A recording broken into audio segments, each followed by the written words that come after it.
നമസ്കാരം. നമ്മൾ army UPS വയക്കാവിലെ 7ാം class വിദ്യാർത്ഥികളാണ്. എൻ്റെ പേര് അതുൽ. എൻ്റെ പേര് സുഹാന ഫാത്തിമ. നമ്മൾ സ്കൂൾ മാരത്തോണിനായി തിരഞ്ഞെടുത്ത വിഷയം ബഹിരാകാശത്തിലെ അത്ഭുത കാഴ്ചകളാണ്. ബഹിരാകാശത്തിലെ അത്ഭുത കാഴ്ചകൾ കാണാൻ ആർക്കാണ് ഇഷ്ടമില്ലാത്തത്? കോടിക്കണക്കിന് നക്ഷത്രങ്ങളും അനേകം ഗ്രഹങ്ങളുമുള്ള ബഹിരാകാശം എത്ര വലുതാണെന്ന് ചിന്തിക്കാൻ പോലും കഴിയില്ല. കാണുമ്പോൾ വിസ്മയവും പോകുമ്പോൾ അത്ഭുതവുമാണ്. കുട്ടികൾക്ക് ബഹിരാകാശത്തെ പറ്റി പഠിക്കുമ്പോൾ കൗതുകമാണ്. ലോകമറിയുന്ന ഒന്നിലധികം ശാസ്ത്രജ്ഞന്മാർ ബഹിരാകാശത്ത് പോയിട്ടും കാണാൻ കഴിയാത്ത നിരവധി കാഴ്ചകളും ഇനിയും പലതാണ്. ബഹിരാകാശം എന്നത് നിസ്സാരമായ കാര്യമല്ല. ലൈക്ക എന്ന നായയാണ് ആദ്യം ബഹിരാകാശത്ത് എത്തിപ്പിച്ചത്. അതിൽ നിന്ന് തന്നെ നമുക്ക് മനസ്സിലാക്കാം ബഹിരാകാശം എന്ന ദൗത്യം ഒരു കാഠിന്യമേറിയതാണെന്ന്. അതിനുശേഷമാണ് യൂറി ഗഗാറിൻ ആദ്യ ബഹിരാകാശ സഞ്ചാരിയായി മാറിയത്. അമ്മക്കുട്ടിക്ക് അമ്പിളി അമ്മാവനെ കാട്ടി ചോറ് കൊടുത്തിരുന്ന കാലത്ത് ഇന്ന് അതേ അമ്പിളി അമ്മാവനെ തൊട്ടറിയാവുന്ന സാങ്കേതിക വിദ്യ വളർന്നു.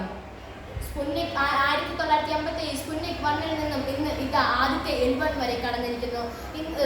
സാങ്കേതിക വിദ്യയുടെ വളർച്ച ഇന്ന് ഇതുവരെ കടന്നിരിക്കുന്നു. സാങ്കേതിക വിദ്യയുടെ വളർച്ച വരും തലമുറയ്ക്ക് പ്രചോദനമാവട്ടെ എന്ന് ആശംസിച്ചുകൊണ്ട് നമ്മൾ നിർത്തുന്നു. നന്ദി, നമസ്കാരം.